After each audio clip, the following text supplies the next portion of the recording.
नमस्कार। आज का लेख हिंद महासागर में छोटा सा हिंदुस्तान राष्ट्र कवि रामधारी सिंह दिनकर जी ने लिखा है। दिनकर की रचनाओं की यही विशेषता है, भारत और भारत की संस्कृति। उनकी रचनाओं में वीरता, उत्साह और देश प्रेम का भाव अधिक है। स्वतंत्रता मिलने के बाद भी भारत का गौरव गान उनकी रचनाओं का विषय बना रहा है। उन्होंने बच्चों के लिए भी कई सारी पुस्तकें लिखी हैं, जैसे मिर्च का मज़ा, पढ़क्कू की सूझ और सूरज का ब्याह आदि। तो आइए शुरू करते हैं हिंद महासागर में छोटा सा हिंदुस्तान। यात्रा पर मैं दिल्ली से 15 जुलाई को, बम्बई से 16 जुलाई को और नैरोबी से 17 जुलाई को मॉरिशस के लिए रवाना हुआ था। इधर से जाते समय नैरोबी यानी केन्या की दुनिया से मुझे 1 रात और 2 दिन ठहरने का मौका मिल गया था। अतएव मन में जो लोभ जग गया कि मॉरिशस के भारतीयों और अफ्रीकियों से मिलने के पूर्व हमें अफ्रीका के शेरों से मुलाकात कर लेनी चाहिए।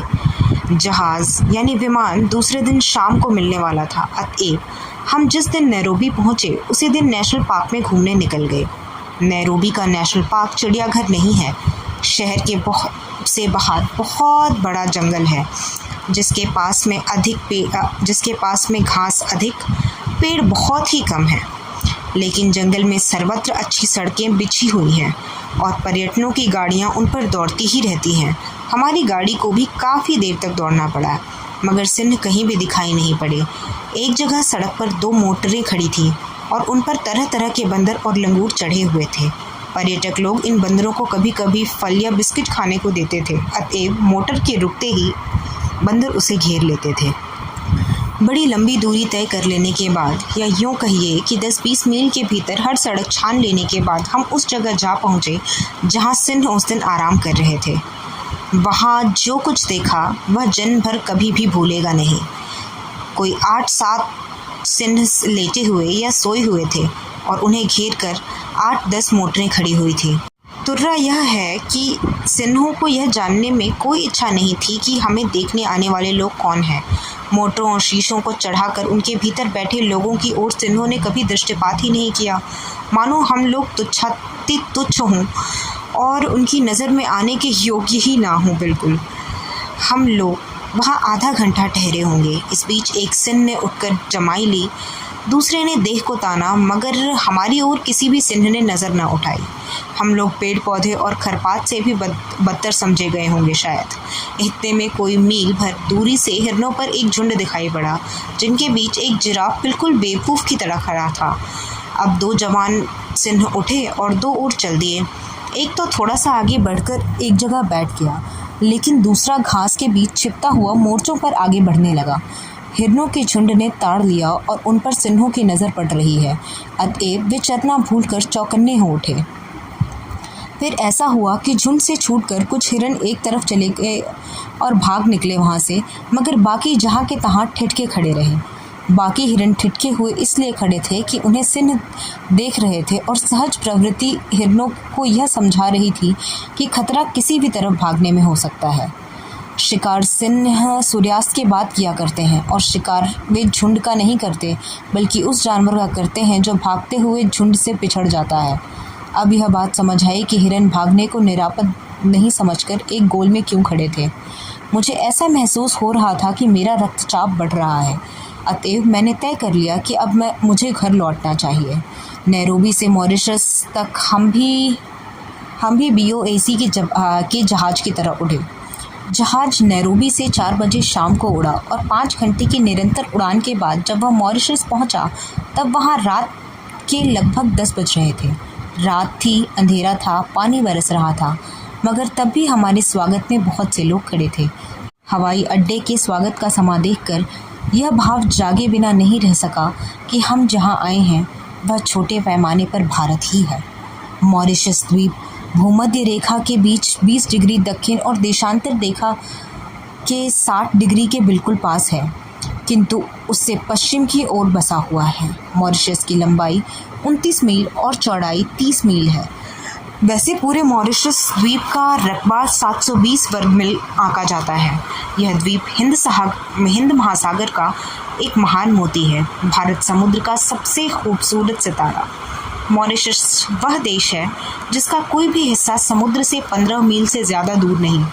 मॉरिशस वह देश है जहाँ की जनसंख्या के 67% लोग भारतीय खानदान के हैं तथा जहाँ 53% लोग हिंदू हैं। मॉरिशस वह देश है जिसकी राजधानी पोर्ट लुई की गलियों का नाम कलकत्ता, मद्रास, हैदराबाद और बम्बई है तथा जिसके एक पूरे मोहल्ले का नाम भी काशी है। मॉरिशस वह देश है जहाँ बनारस भी है, गोकुल भी है और ब्रह्मस्थान भी।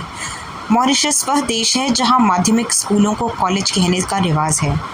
चूँकि मॉरिशस के हिंदुओं में अधिकांश बिहार और उत्तर प्रदेश के लोग हैं, इसलिए हिंदी का मॉरिशस में व्यापक प्रचार है।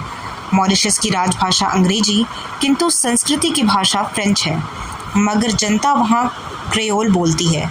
क्रेओल का फ्रेंच से वही संबंध है जो भोजपुरी का हिंदी से, और क्रेओल के बाद मॉरिशस की दूसरी जनभाषा भोजपुरी को ही मानना पड़ेगा। प्रायः सभी भारतीय भोजपुरी बोलते अथवा उसे समझ लेते हैं। यहाँ तक कि भारतीयों के पड़ोस में रहने वाले चीनी भी भोजपुरी बखूबी बोल लेते हैं। किंतु मॉरिशस की भोजपुरी शाहाबाद या सारन की भोजपुरी नहीं है। उसमें फ्रेंच के इतने संज्ञापद घुस गए हैं कि आपको बार बार शब्दों के अर्थ पूछने पड़ेंगे। मॉरिशस में ऊख की खेती और व्यवसाय की जो सफलता मिली है, भारतीयों के कारण ही मिली है।